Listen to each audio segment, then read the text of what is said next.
Thank you. Good evening and welcome to our Wildfire Preparedness Community Meeting. My name is Christina Favuzzi, Public Information Officer for the Montecito Fire Department. Thanks for being here tonight, whether you're in person or joining us through our Facebook live stream. Before we get started, I want to remind everyone that we have Spanish language interpretation available thanks to Hugo Santos Gomez over on the side of the room. Please see him if you would like Spanish interpretation of tonight's meeting. We'd also like to welcome and thank our sign language interpreter, Joe Black. And thank you to Westmont College for hosting us and being such great community partners. We also have the Red Cross and Mirage here tonight to provide you with emergency preparedness resources, so please visit them later this evening. Some housekeeping items. Restrooms are located at the back of the room, up those stairs and to the right. Please take a moment now to silence your cell phones, and we ask that you hold all questions until the end of the meeting. We will have a question and answer session after our speakers finish presenting. We have several speakers lined up for you tonight. Wildland Specialist Nick Elmquist will provide us with an update on the fire danger outlook and his perspective as a fire behavior analyst. The Ready, Set, Go guide has become the standard in wildfire preparedness. It's available digitally at montecitofire.com, and we have hard copies for you here tonight to take home. It clearly lays out how to be ready for wildfire. Our other wildland specialist, Maeve Juarez, will walk us through the ready step of Ready, Set, Go by explaining home hardening and defensible space. Division Chief of Operations, David Niels, will walk us through the set and go steps and explain why during an emergency, it's important to leave early or leave now. Chief Deputy Craig Bonner of the Santa Barbara County Sheriff's Office will go over the 3 different emergency protective actions. Kelly Hubbard, Director of the Santa Barbara County Office of Emergency Management, will review the county's multifaceted emergency alert and notification systems. We'll also hear from Montecito Fire Chief Kevin Taylor and tell you about an upcoming test of the county's Ready SBC Alert system in 2 weeks. We'd like to welcome and thank Lieutenant Michael Wolf with CHP for being here tonight, and welcome Wendy Moda with Congressman Carvajal's office. Thank you for being here. First, please join me in welcoming 1st District Supervisor Doss Williams.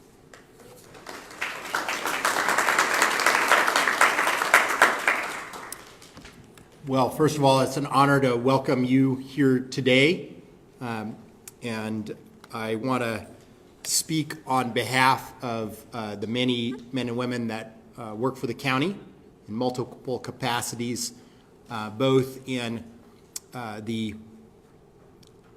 as partners with Montecito Fire.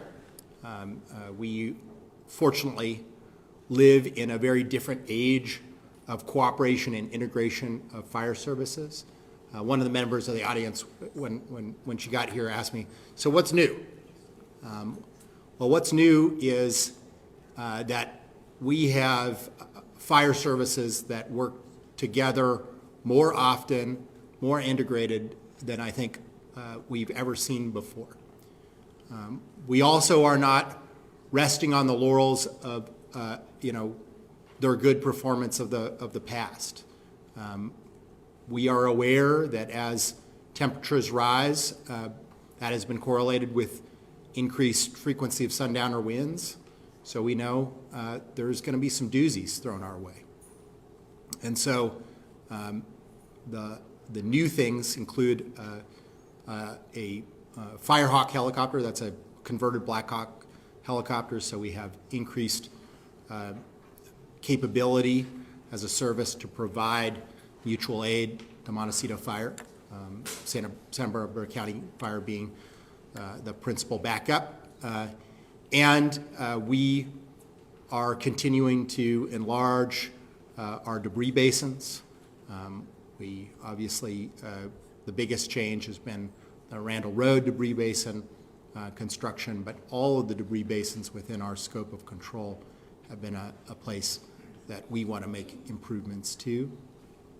And we continue to look for opportunities down throughout the watershed to improve flood control. So whether you're talking about our firefighters that stand shoulder to shoulder with Montecito Fire, or whether you're talking about our county flood control, who's looking for those opportunities and building new infrastructure. You're talking about our public health personnel that we depended on the last 2 years for the pandemic, or talking about our small little group in my office. We are here to be partners with Montecito as a community and with Montecito Fire in particular.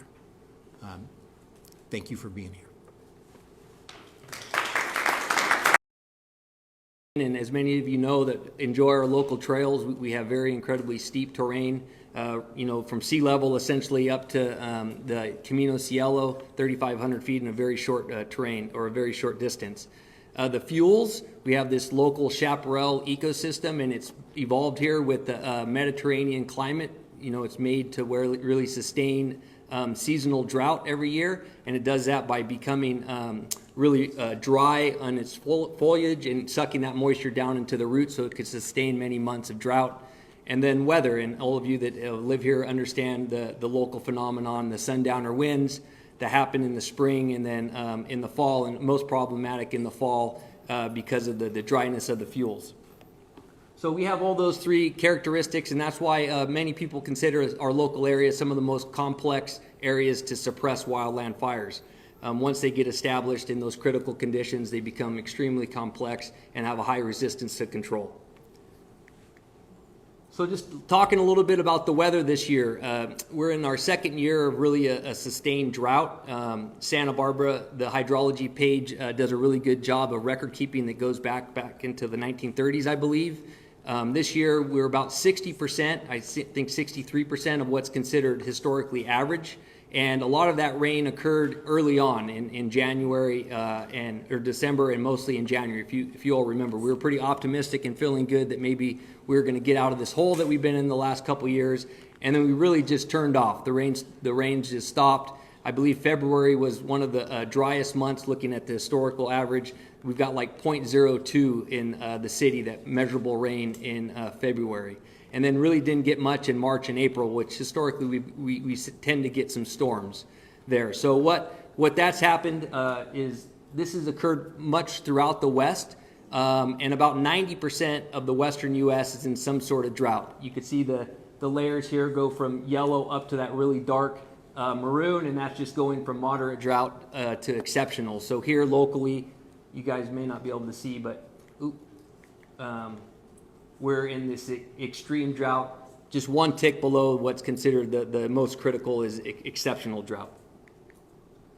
Another way that we gauge potential fire behavior is fuel moistures. And so if you look, what this black line represents is essentially we're about 6 weeks ahead of schedule. So just that window of where we could potentially get fire on our landscape is extending, and we're seeing that all across California. That's why you're seeing fires that start a little bit earlier in the year, and then they extend a little bit later in the year. And that's happening really over the last 5 or 10 years. So all this kind of just in summary means that, we're in an abnormally dry period, and we always are in heightened danger coming into the summer and especially the fall months, but there are a little bit of more concern this year because of the fuel moisture levels and the lack of rain that we've seen. So this map here just presents the red is above normal fire danger, and you'll just see this is for July, and as we tick down, this is for August, and then this is for September as we get down into Southern California and we start to get those sundowner and Santa Ana winds further south of us. So every year it's important to be prepared, but this year especially. So I'm going to bring up Maeve Juarez, and she'll talk about some of those preparation efforts that you all could do. Thank you.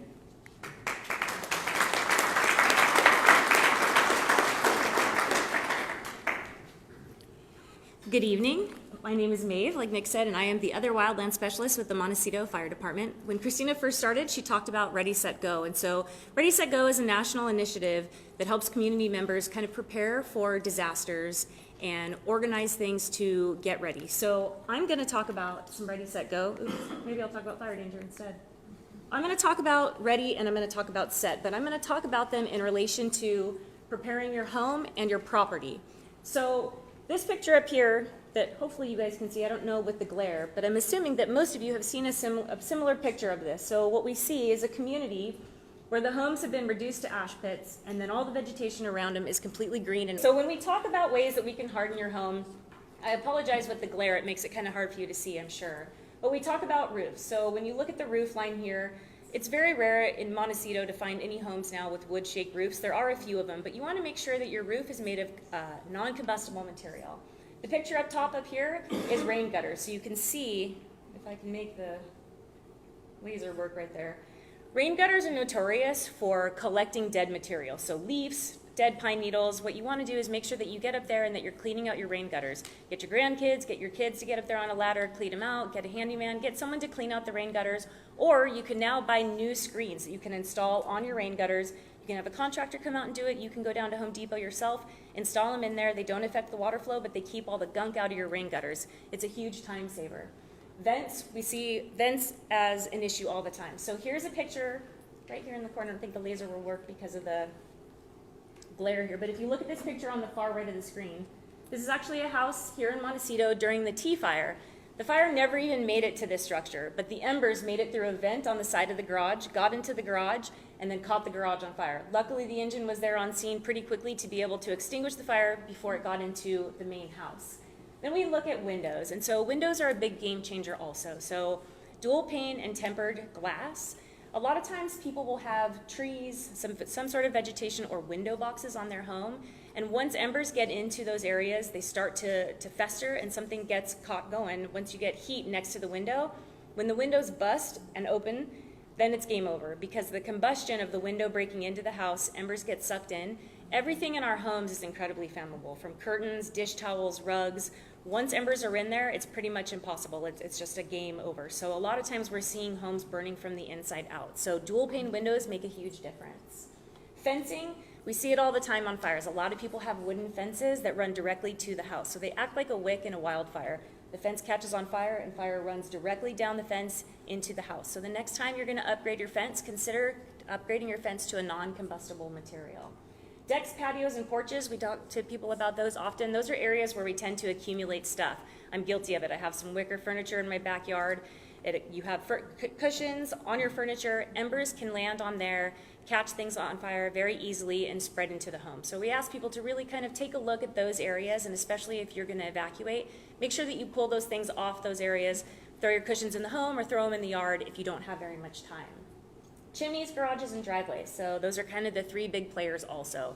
So you want to make sure that your spark arrestor is current on your fireplace. So those spark arrestors are really good about keeping embers out so that they don't get up into the trees over your home, but they're also good about keeping embers from coming into the house. So when we talk about garages are kind of a big area to look. So oftentimes on your garage, you have a threshold, a little rubber threshold at the bottom of your garage. And if you can stick your fingers under your garage, then embers can easily get into your garage. So that's a thing that people often overlook and something that you have to check regularly on your garage. And then driveways, you'll see this picture here, maybe you can't see it because of the glare. It's one of my favorite pictures. We took it after the Thomas fire.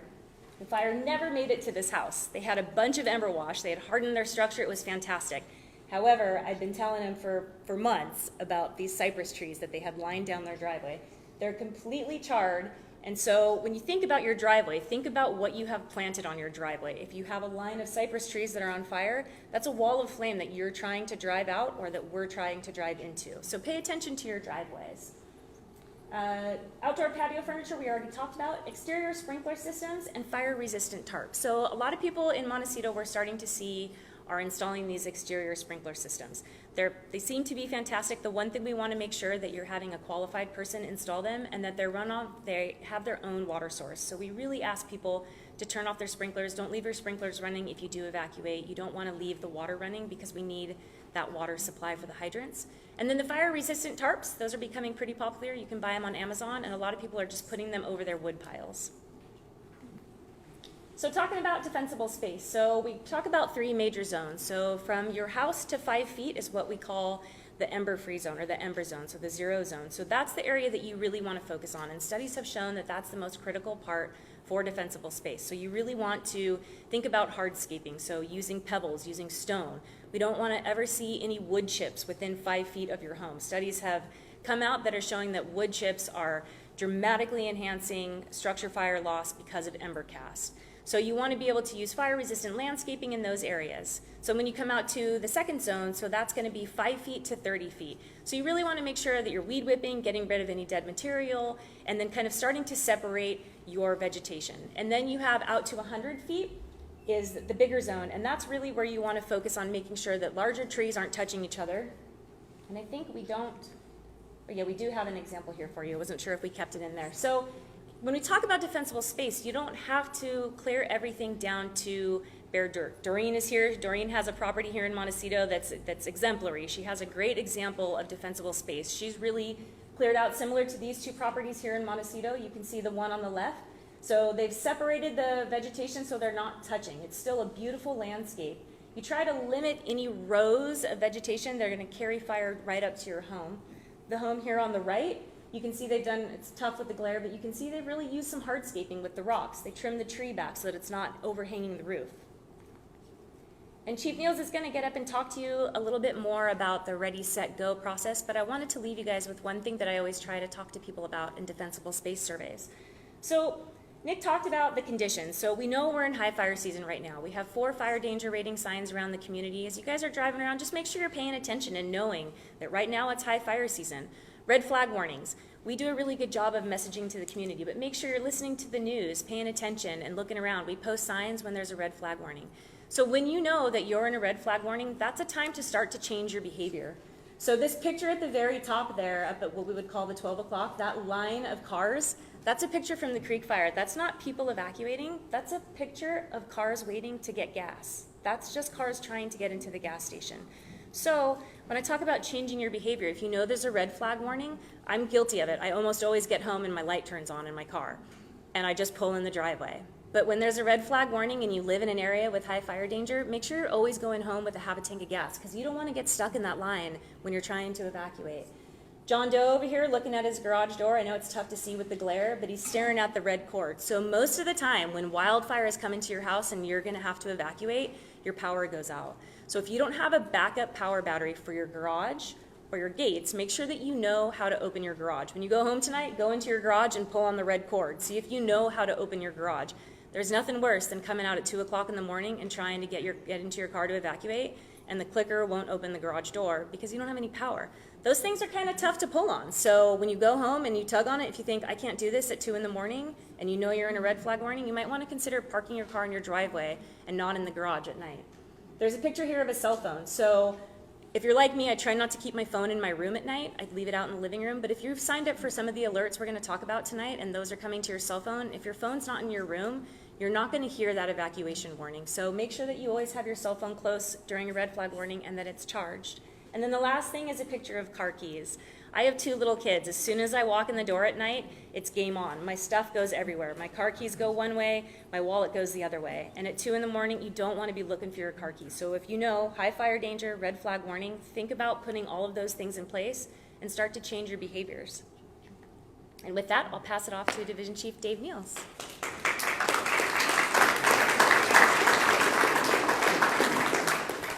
Good evening, everybody. My name is David Niels, Division Chief with Montecito Fire. You know, just how Maeve ended her talk, giving real-life lessons that we've seen occur on fires, so a lot of those talking points that Maeve just gave is really, really valuable. One of the things I'm going to talk about tonight is your evacuation plan and planning. I know we've spoken about it many times, but the Ready, Set, Go program is a very well-established program. Obviously, we have it on our website. We have the handouts here tonight. It's something important for you to review, to look at the checklist. Think about having a bag ready to go in the event of a red flag situation. But I have to say, we've had multiple evenings already this year where we have had red flag conditions for a short period of time. Not that it's been publicized by the National Weather Service, but we've had many nights of wind, some nights exceeding 80 miles an hour. So it doesn't always hit the threshold because of the duration of red flag warnings, but we've had weather events that we always have to be ready to leave in the event of wildfire, whether or not you've got a red flag warning in place. Evacuation early is an important thing. It's super helpful to the agencies that are responding to the emergency, but also in regards to knowing that you are on your way out early. That's super important for us. Have a plan. We talk about designating an emergency location that your family is aware of, where everybody's going to go meet. Please make sure it's outside of the fire zone, out of the area where the fire has the potential to spread to. I know all of us have been dealing with this fly up here tonight. We've all been very patient, but it is a doozy, I tell you. Appoint an out-of-area friend or relative as a point of contact for cellular service or phone service. One of the things they talk about is that the local lines, both cellular and landlines, will get overused and you won't be able oftentimes to make local calls. The long-distance carriers are often open, so if you need to make phone calls out of the area, that can oftentimes be helpful. Ensure your family knows where the utility shutoffs are for your residents. It's something you have to talk to everybody before the incident, so that's something you can do now. Identify the best evacuation routes for you and your family.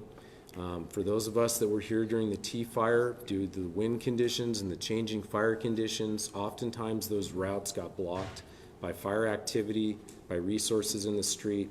So please think of different ways out as you leave your house tonight or tomorrow. Think of what those options are for you and your neighbors and also your family. Inventory your home. See what materials are there within your house, and also prepare a disaster kit. There's a lot of good tools online as well as our resources on the website. They talk about the 6 P's of evacuation.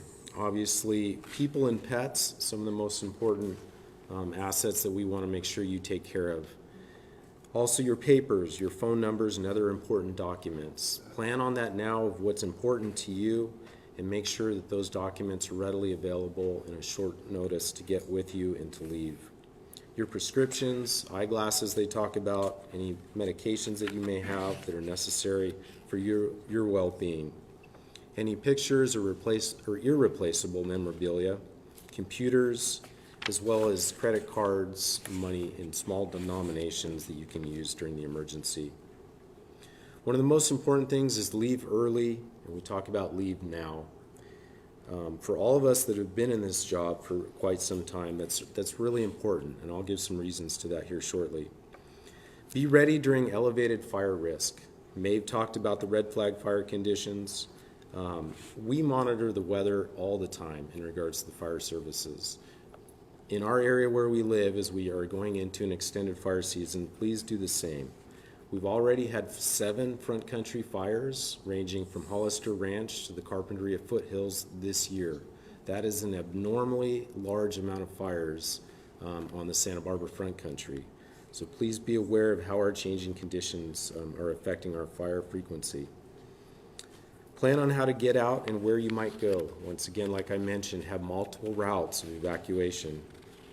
Be prepared to protect your home and know what measures you can take early. The set portion of the plan is evacuation warning. Prepare to leave, like Maeve mentioned about having a full tank of gas or half tank of gas, and load up your important documents. Leave early. If you feel unsafe or need extra time to safely evacuate, please do so. Oftentimes, and what we saw even in the Hezecita fire, many times residents wanted to wait until the fire got close to their home. By that time, you're in unfamiliar conditions as a civilian. You're not familiar driving in smoke. It makes it very hazardous for firefighters working on the roadways or trying to get to your residence. So please realize that leaving early is really the best thing. And then go. When the evacuation order is called, leave now, and please do not hesitate. Next up will be Chief Deputy Craig Bonner from the Santa Barbara County Sheriff's Department.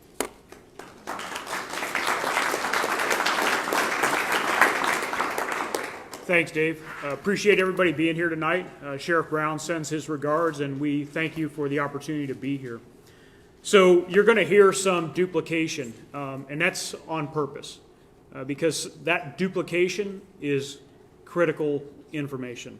So I'm going to talk about the 3 types of emergency protective actions that we'll use, and they align very much with what you have already heard here today. The first one, and it's kind of a thing unto itself, is shelter in place. So usually that's used for a law enforcement incident or we have used it with the debris flow and flooding threats, right? We're telling you to stay in your home and go to a safe area within your home. For flood or debris flow, we're trying to tell you to get up nice and high. For a more often used incident would be we're dealing with an armed suspect in the area. And again, we're telling you don't go out to where the threat may be. Stay inside your house, lock your doors, and go to the safest possible location. So fire and stay where you are typically is not a good mix. We rarely utilize that. However, it is possible, and in fact, I just heard it was used up north where they had folks go to a hardened facility to shelter in place. And again, that is going to be because it is more dangerous to get out on the road and try to get out. And that's something that we take very seriously, and we work closely with our fire partners.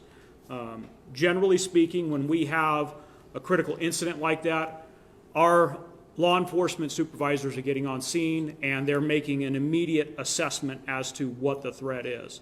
Now, our fire partners are the experts in fire, and we try to get with them as quickly as possible and get into unified command and help them guide us as to what the threat is and where what we need to do, whether that's a shelter in place, whether that is put this area into a warning, or hey, the threat is coming right now and we need to do an evacuation order. So again, shelter in place, we're telling you to stay where you are and go to the safest possible location where you are. Again, depending upon the nature of the threat, and we will try to provide that nature of the threat so that you can decide that, right? If we're talking about debris flow, get high, get away from where potential flood and or debris flow is going to go. With fire, you're trying to get to, you know, the inner area of your residence, your property, and again, just it's where you do your assessment that they talk about. What is that safest place within your property?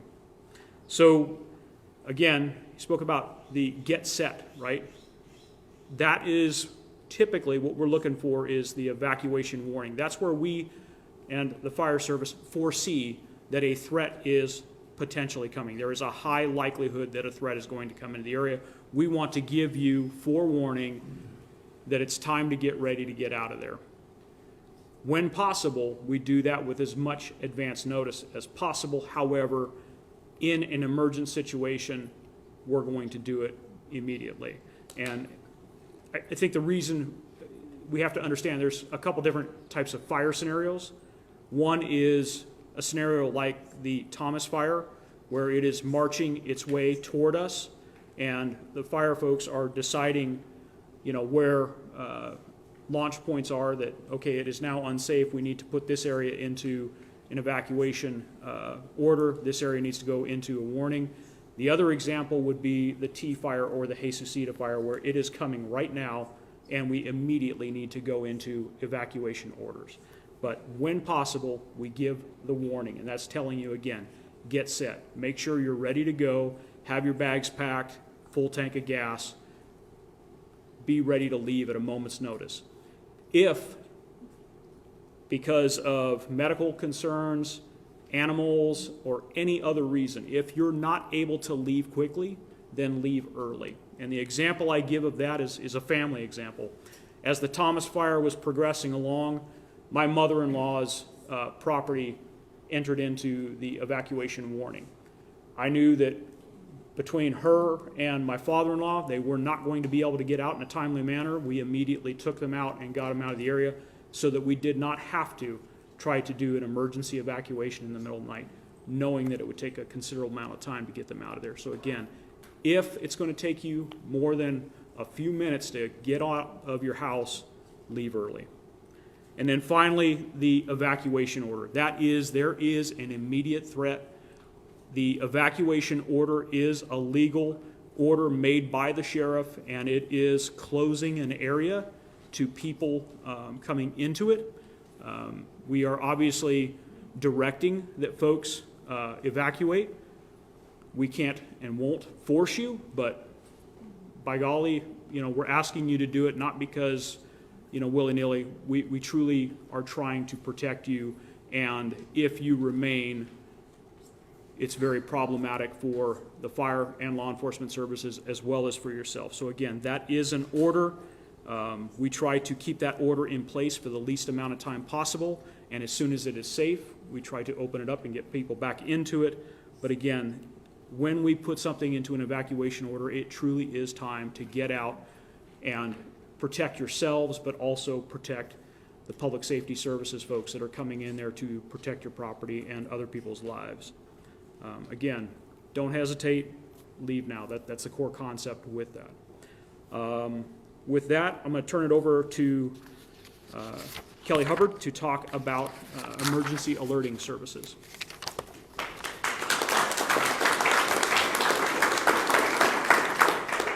Thank you and good evening. So I'm going to talk a little bit about alert and warning and the tools we use and how they work. And so first and foremost, just making sure that switched, yep, okay. So first, our objectives in alerting. The first priority and concept that we're thinking about is getting the right information to the right people at the right time. And so when we put together which tools are we using and when and how, that is our objective with that. Are we getting the right people at the right time? And so with that, we're trying to protect lives and property. Time is of the essence. Communicating protective actions. What actions should the community members be taking that Craig was just talking about to protect yourselves from any dangers? And then because different alerting tools work differently, we're going to use as many as we can that are possible to use, because we know different people may have landline phones, different people may have email, some people might have cell phones, and so we're going to use as many tools as we have available. From there, when we talk about alerting, there's a couple different concepts. We talked about evacuation order and warning, and then there's the concept that there's the people who are just seeing the smoke or the fire, and they want to know about the fire, and they want to know if they need to take any action, but they might not actually be in an area that's threatened. And so when we talk about putting together alerting, we do have a prioritization to that. Our first and foremost priority is for those who need to take immediate protective action. So those are your people who are going to be under an evacuation order. So whether it is Sheriff's Dispatch or Office of Emergency Management who's putting together those alerts, that's our first priority, making sure that those who need to leave immediately get that as quickly as possible. Our second goal is then anyone who needs to be aware or ready for protective action. So that's set, right? And so the second goal will be letting that larger group, maybe you're not as close to the fire or the threat, we're going to let that larger group know that they need to be prepared. That's set. That's our second goal. Then, if we have time, fast-moving events, sometimes we don't, then we will start focusing on awareness messaging. And that's when we start getting the larger community. Yes, you may be able to smell smoke, you may be able to see fire, but unless you receive that evacuation order or warning, or if you're in the zone, just for your awareness, here's some additional information. That's our third priority. So we're going to focus first on those who need that immediate action. Then, I want to talk about our tools here. So Ready SBC Alerts, and Chief Taylor will talk a little bit more about a test of the system coming up. So for Ready SBC Alerts, you must register. This is a registration-based system, and you go to readysbc.org. A couple things that people may not realize. You can register up to 5 addresses. So you can register your home address, you can register your work address. Maybe you want to, I'm registered for my grandmother who's in LA. So that I get notifications and I know if she needs to evacuate. So that doesn't go through Ready SBC, but just as an example, you can register for a family member that you may be concerned about and want to know whether they are in evacuation or some type of protective action. So up to 5 residences. You must register at least 1 contact method and 1 physical address. So a P.O. box is not great, sorry, but that's not going to help you, because what Ready SBC does is it uses geo-targeted. It uses where your address is for us to determine how to notify you. So if you use a P.O. box and your P.O. box is down the street and your home's over here, you may not get the notification for where you need it to, for where you actually are at, right? The one contact method is important. I know it sounds silly, but sometimes we get people and they get their address in there and then they forget to add additional information. So I just want to emphasize that. And then you can register for several different contact methods. You want a text message, a phone call to your landline, your cell phone, your business phone number, an email address, lots of different ways. You can even go in the system and register what your preferred preferred contact method is. You don't have to. We're going to keep trying and pushing through to different methods, but if you want to put them in a particular order because maybe you have your cell phone with you the most, you can do that. I say all of that because many of you may have registered before, but it's important to go back in and update your registration. Make sure your numbers are still right. Make sure you didn't have any typos. Maybe your email got hacked. You have a new email address. Go in and make sure you update that. So it's important that you go back and update that information. Next, I'll talk about some of our other alerting tools. We have Nixle, which is a text by zip code.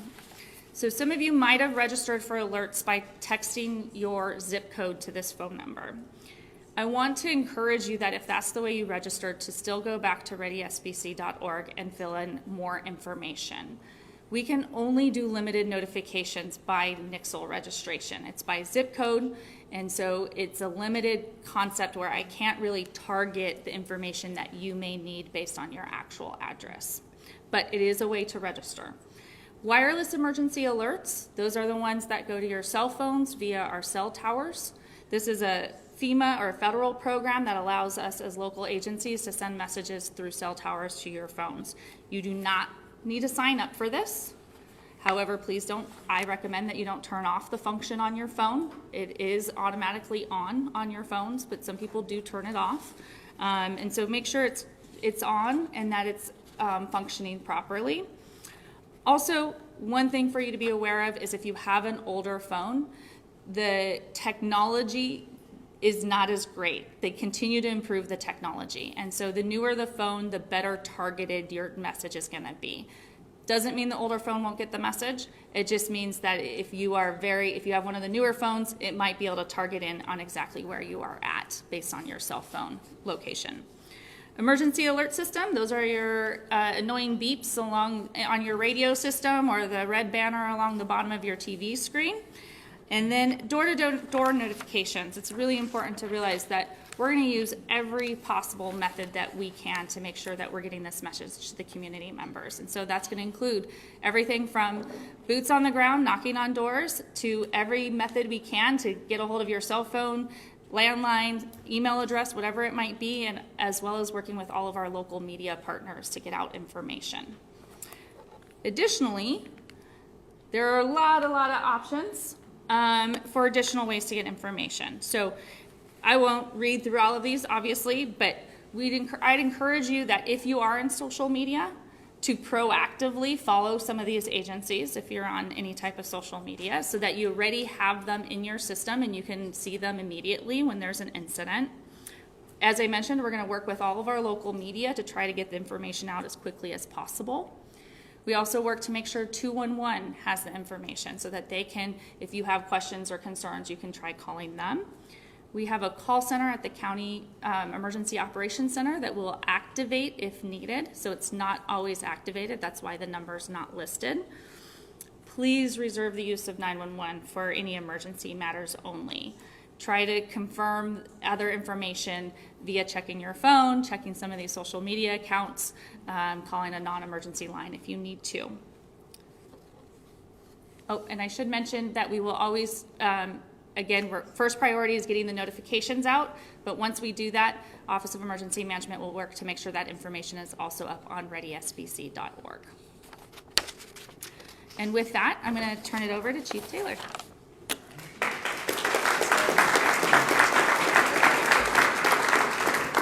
All right, good evening, everybody. Thanks so much for coming. So just 3 short bullet points for me, and then we'll announce our emergency alert test and then move on to the Q&A.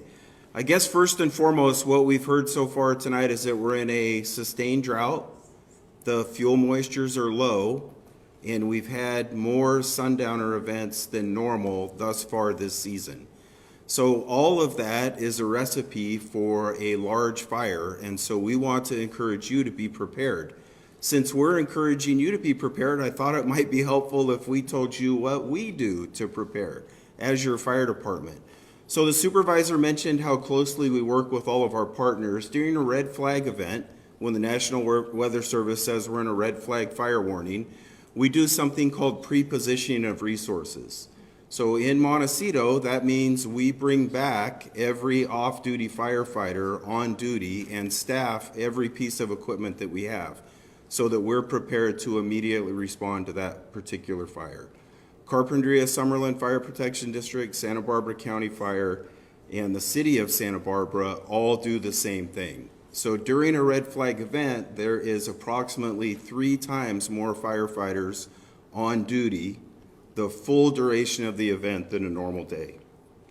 The second thing that I wanted to talk briefly about is the fact that the fire district commissioned a professional evacuation study through a company called Fair and Peers to evaluate our ability to evacuate the community given our existing infrastructure. That report is very close to being done and will be presented to our board of directors on Friday, July 22nd at 2 p.m. in an open meeting at our office. That meeting is also available via Zoom, and we very much look forward to moving forward with the recommendations that will be provided in that report. And then to conclude, sitting behind you are some of our firefighters, those men and women back there in uniform, and then men and women of our partners up front here. On behalf of all of them, I want to thank every community member for what you do to prepare our community for wildfire. Our community is exceptionally prepared, and that's thanks to the hard work that all of you do. So thanks very much for the time, energy, and effort that you put into that. With that, we'll bring Christina back up to talk about the alerting test. Thank you.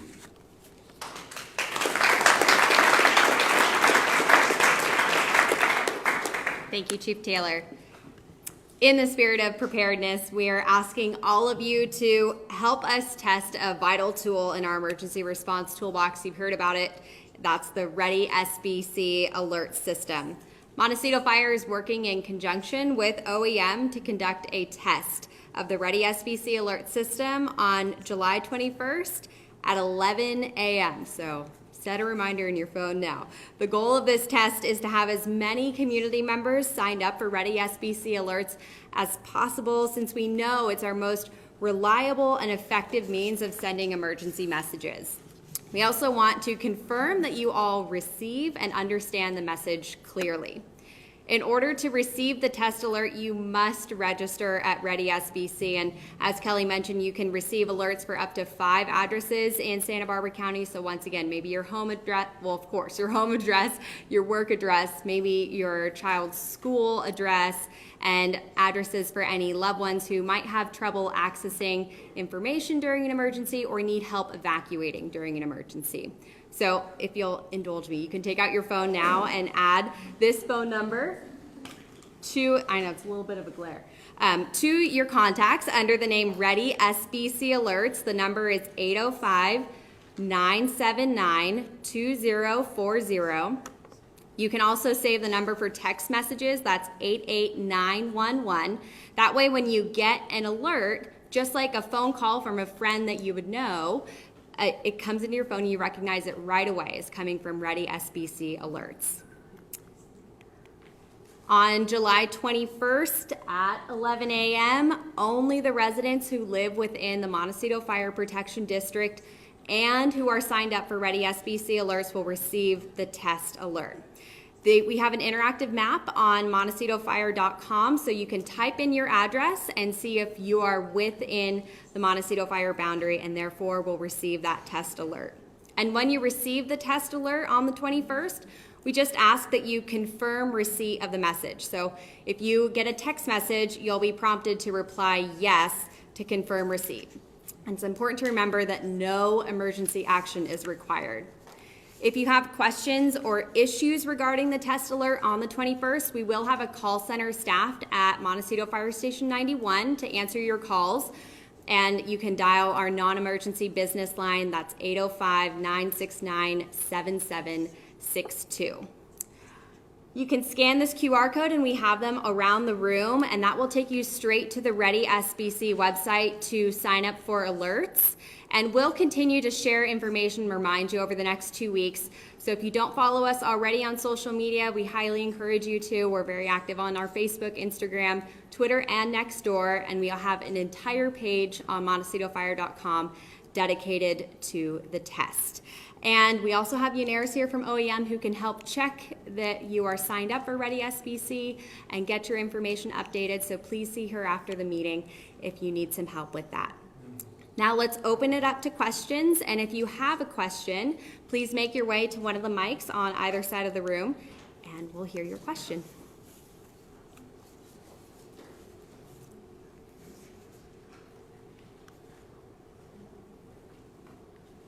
I actually have 3 questions, but I'll make them short. Okay. The first one is the Thomas fire seemed like an unusual intensity that I think was pretty phenomenal.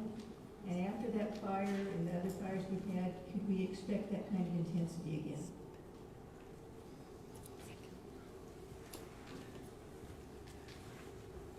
So I agree. The Thomas fire was abnormally intense, and a large part of that was given the time of the year.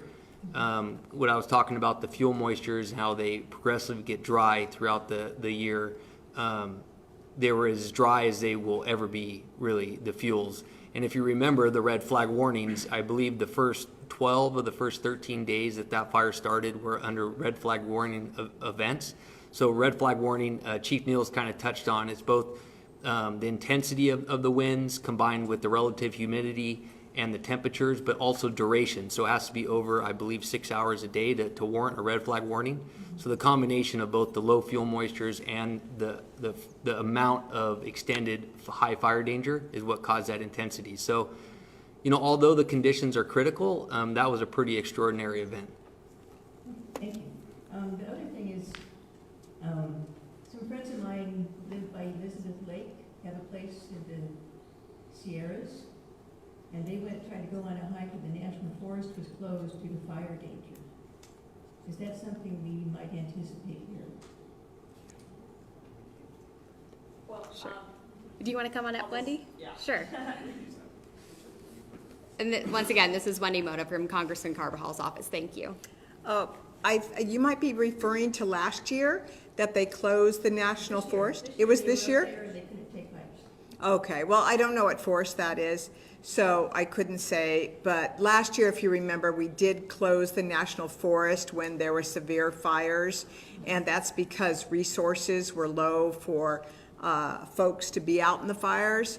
So that particular forest, I'm not sure what forest that is, but I'm happy to check on it for you. I'll give you my card. I just wondered if we have this severe drought, and if we get into the fall, might we have our forest? If the forest has large fires in another part of the region, it's likely they will close our forest just because of the amount of resources available.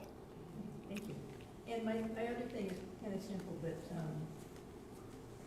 is a Cox telephone safe during a fire? I mean, it kind of goes off the Wi-Fi, I think. But do we need to get landlines?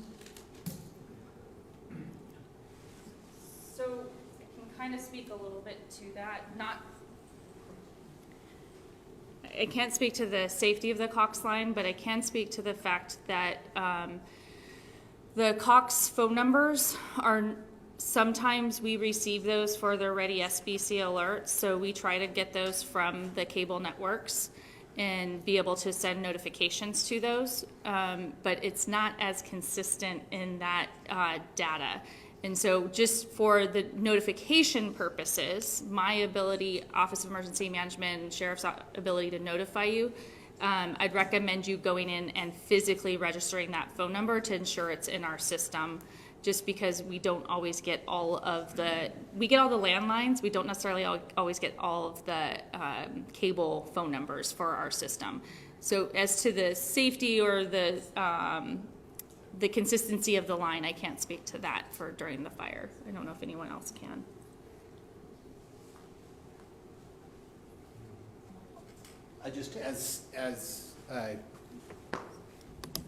So my background is I did a piece of legislation to try to reform cell to 911 systems. So just what she's referring to is an important point that a cellular telephone is not a very great way to call 911 or to rely on reverse 911s. A landline is the most consistent, a copper wire landline. My understanding is Cox is making some changes to make those superior to the past, and that in general they're better than a cell phone. We see these incidents just because you can't have a cell receptor pointed to multiple public safety answering points. And so that means that a lot of our area, if you call with a cell phone, first of all, you won't get the sheriff's dispatch, you'll get CHP Ventura, and secondly, location accuracy with cell phones has gone down, not up, over the years. And so please use a landline, or if you don't want to get a landline, in case of emergency, call the dispatch alias number 683-2724. That's 911, but the sheriff's 911. I only have two questions. The first is, will the copies of the handouts be online? Yes. For later reference? Yeah, we can make that available online. And secondly, someone talked about registering their grant when they're in LA, but isn't the SBC, the Ready Set, isn't that of Santa Barbara County? Right. So most counties have their own version of that. So Kelly could speak to what exactly it is in LA County, but it is a great idea to, if you have relatives in other areas, look into what the options are in their area. But in Santa Barbara County, it's Ready SBC. Thank you for the question.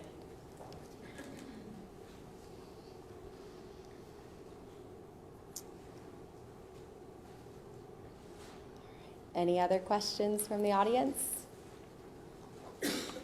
All right, hearing none, we're going to try. Oh, yes, please. No problem. I'm Mark Warwick, Doss. This is directed to you tonight. It may be a little bit of a deviation from the aspects that you all are presenting, but I think it ties in very well to some of the conversations that have been having with the Upper Mountain, East Mountain Village, and Upper Hot Springs residents.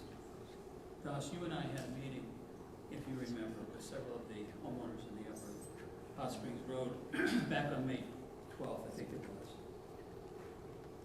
And aside from the general meeting we had, you and I had a personal meeting afterwards, if you remember. And in that meeting, we talked about the whole issue that relates to hikers that are going up into the area without permission at different times, without any kind of regulatory enforcement relating to signage for parking, access after hours, et cetera, et cetera, et cetera. And I have the 7 things that we talked about then, which had to do with rangers and a gate at the trailhead in that area. We talked about nighttime parking and parking enforcement on both those things. We talked about daytime parking and daytime parking enforcement, and I know there's an issue that you're dealing with that has to do with your desire to expand parking on East Mountain Road, and you have some issues with the neighbors. I know that you've taken a bit of a heavy hand with the county, with those neighbors, and I gather from the 2 or 3 court sessions regarding these particular issues, the court has constantly said, you've got to back off and you've got to work with the community. And what's concerning the neighbors, and they've asked me to talk to you again about it, is that you have a community here that is willing to get together, bring all of the resources that they can and that would be needed, that the county may not have or may not want to fund. They're ready and prepared to fund a huge amount of effort to provide free to the county rangers that can monitor the situations up there, to try and reduce these potential fire hazards that these individuals who are not abiding by the rules and regulations, which are not being enforced, that are going up into this area and lighting campfires and being in places that are very much the place where we can start this whole fire situation again.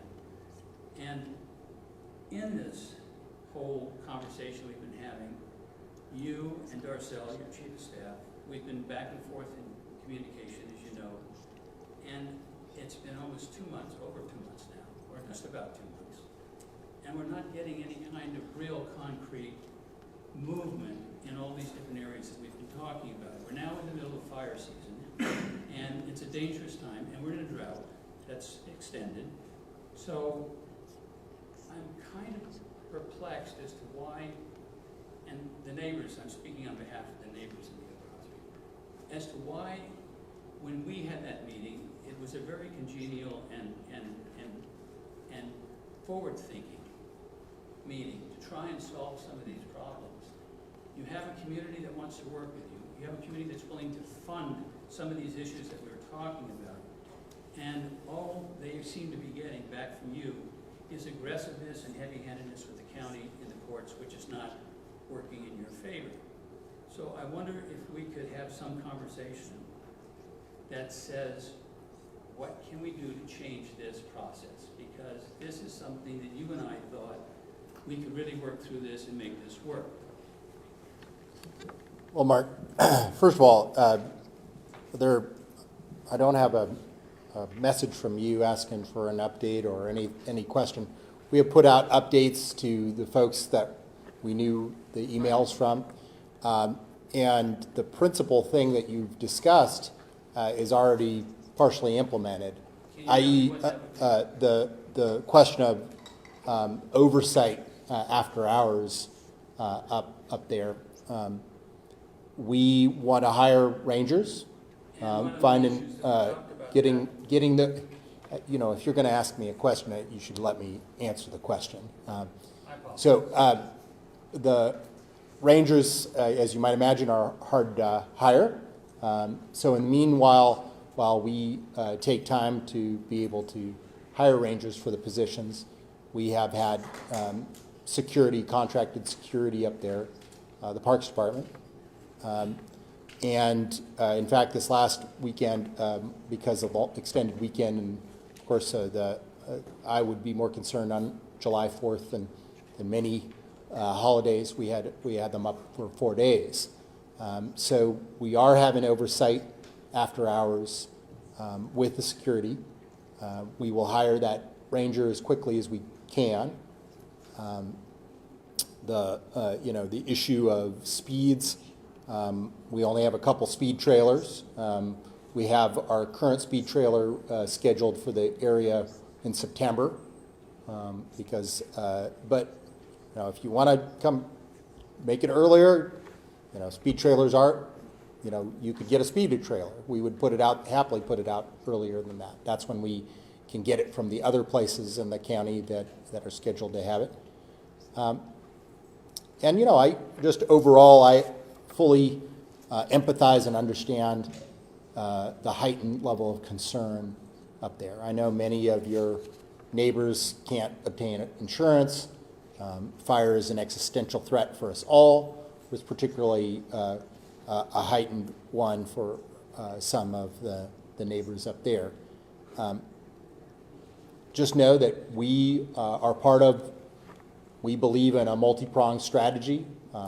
We believe in and have supported the change in configuration up there of the hot springs, so that perhaps they could be returned to the previous form they were in when it was a little bit less popular, a little bit less loved to death. And we are also just concerned about the level of chaos. However, we do not believe that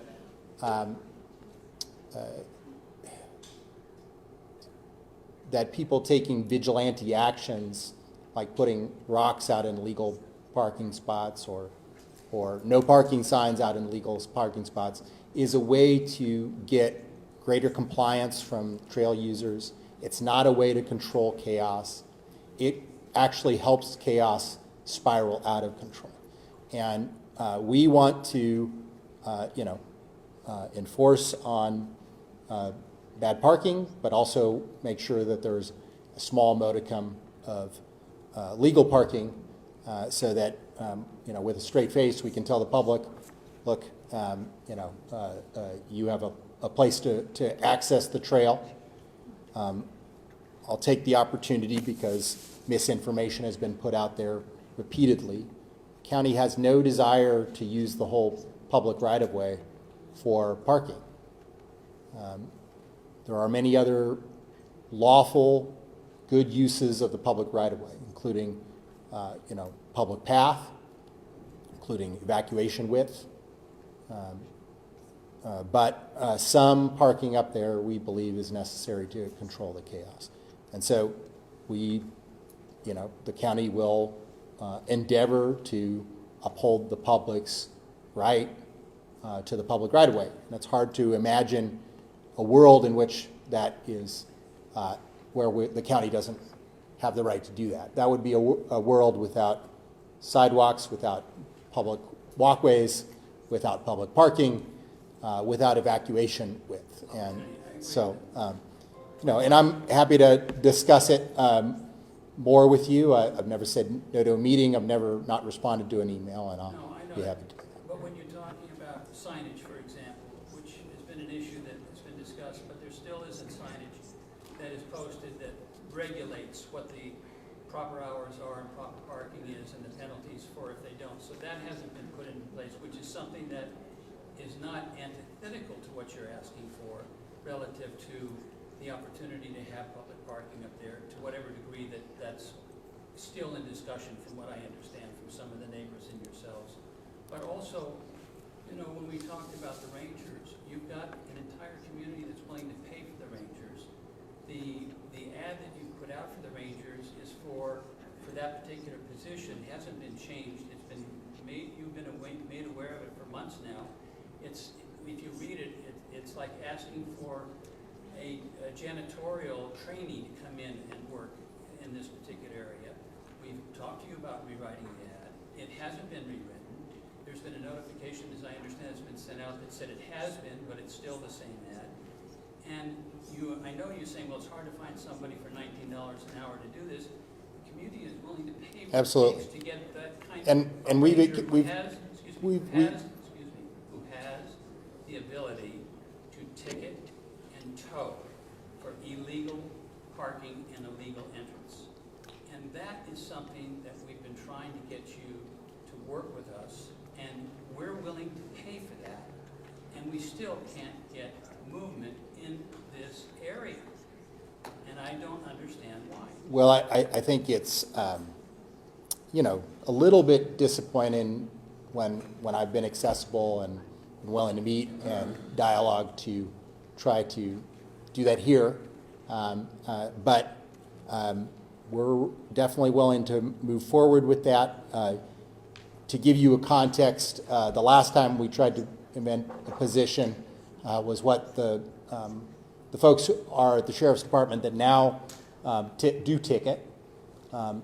And that attempt to create a position started when Salute Carbajal was supervisor, and it finally was finished 3.5 years later.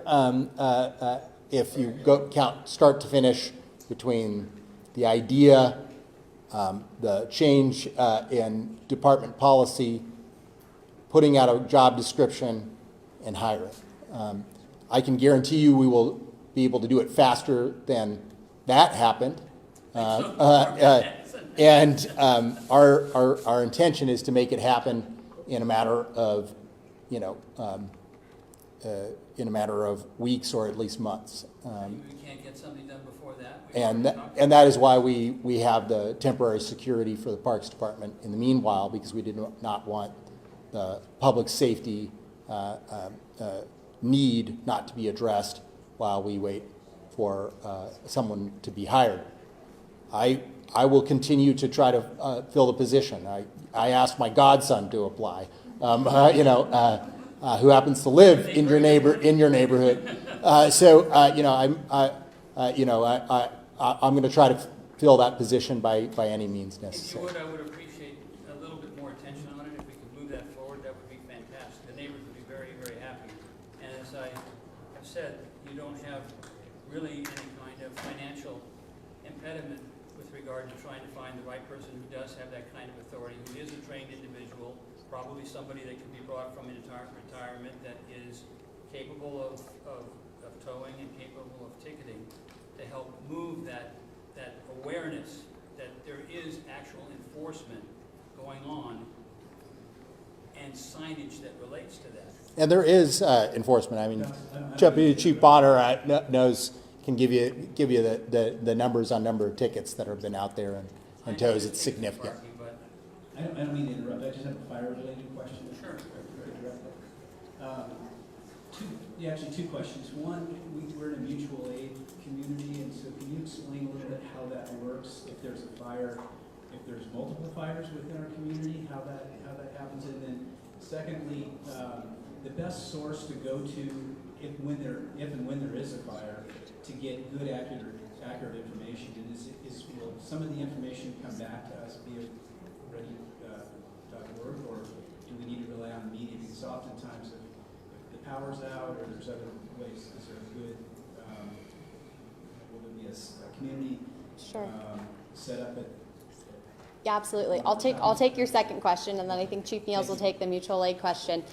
So in terms of information, when we talked about everything that we do operationally when we have a red flag warning, it's also part of my responsibilities. We set up information kiosks typically at the Upper Village, and we are very strong with our messaging through social media. So that's why I really encourage everyone.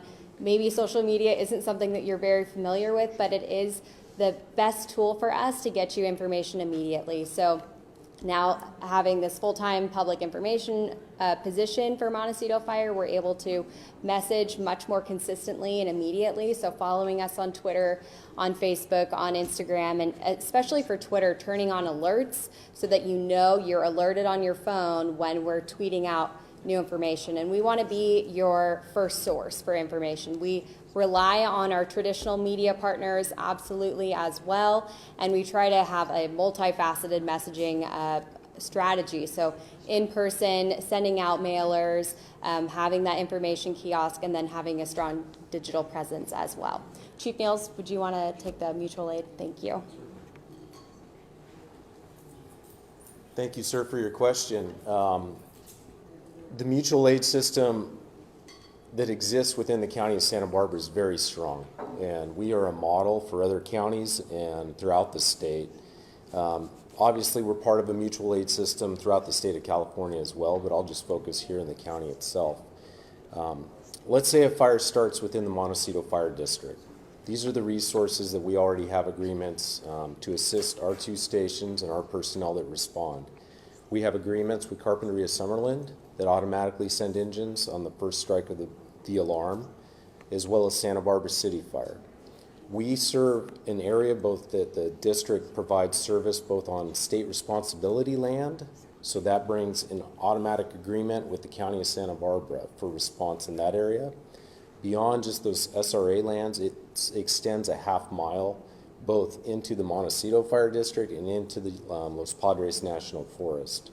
So at the strike of the alarm, we also get a full response from the county fire department, which includes 4 engines, a battalion chief, water tender, 2 bulldozers, a helicopter, and 2 air tankers, as well as an air attack platform to oversee the air resources.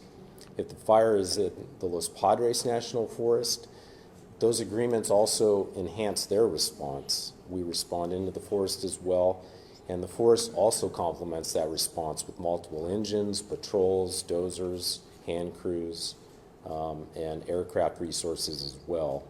So because we have different land use agreements within our district, we continue to enhance those for the response. As Chief Taylor mentioned, in red flag conditions, those initial responses are even more enhanced. Where it gets very complicated is those wind-driven fires. Even with the amount of resources that we have prepared to respond, That's where the partnership is really, really important, that when we say you need to evacuate, we're serious about it. Because even with all those resources on the ground, and a lot of times in those severe wind events, our aircraft resources are all grounded. They can't fly for their safety. You know, that's part of why we have these community meetings. But I appreciate the question. Hopefully that answered what you're looking for. Thank you. Hi, Sharon. I want to just thank you very much for having this meeting tonight. It's always good to get this information. One thing you guys forgot to mention, we want to ask if we can email the Montecito community about it, is the fact that you do home hardening inspections and help people. You actually get to come and consult with them and help them figure out exactly where they need to clear defensible. Okay, so I'm getting a nod here, so we can promote that. I also want to say, for the lady that was asking about Frontier and Cox, so they are under a California PUC mandate right now to install backup generators that are gas driven in the event of public safety power shutoffs. Not guaranteed to fire, that they'll work, but you know, but at least theoretically you would have backup power, so you wouldn't lose your phone ability for that. And then third, I want to say, I want to ask Chief Taylor, when your evacuation study comes out, sir, for the high, twisty, mountainous, narrow roads, is it your expectation that it will be able to show what happens when we do factor in more cars on those roads, more parking, and will it help us determine what would be an appropriate number of spaces that might be accommodated up there that could be safely evacuated? Thanks for the question, Sharon. And the two expert home inspection folks are Maeve and Nick. And so they will be more than happy to go do anybody's home inspection. As it relates to the evacuation study, the answer is not in the final report, but most definitely in follow-on studies. So in the initial report, we asked the consultant to look at the ground as it is today. So the existing infrastructure, the existing homes, the existing number of people that live in the homes, as well as the number of workers that are present each day at the home, all based upon census data, and come up with a number of evacuation trips for the area that we expect to rapidly evacuate during a wind-driven event in 2 areas of the community. And so utilizing existing traffic data from the Santa Barbara CAG, the consultant modeled that based upon that wildfire scenario that we provided them, and that's what the study will report on. Because we have that background data, we'll be able to program any variables for cost. We'll be able to program any variable into that study to study any piece that we want. And we anticipate the study to say that we need to evacuate fewer people at a time because of the roadway that you just described. And so that will be part of our calculus as we reevaluate the evacuation zones that our community is currently made up of. But that's still months away from evaluation. Thanks for the question.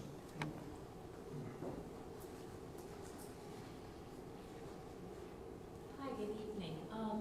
I'm very new to the community, and as I was driving around, probably about a year and a half ago, I noticed someone on the front gate of their property had a symbol with a swimmer. And I did a little bit of research on it, and it appears as though these are signs that you can purchase. I think it's out of LA County, specifically for firefighters to use your home swimming pool water. Do we have anything like that here in this area? Do you want to know? Nick's going to take the question. Thank you. We get this question a lot when we go out and do defensible space surveys, and I think we still have some up in our prevention bureau, but it's become less important because the amount of imagery that's available now to our fire resources. So it's easy when they're responding to a fire, they're looking at something similar to Google Maps, for instance, where you could scan through, and it's pretty easy to find where the water sources are if and when needed.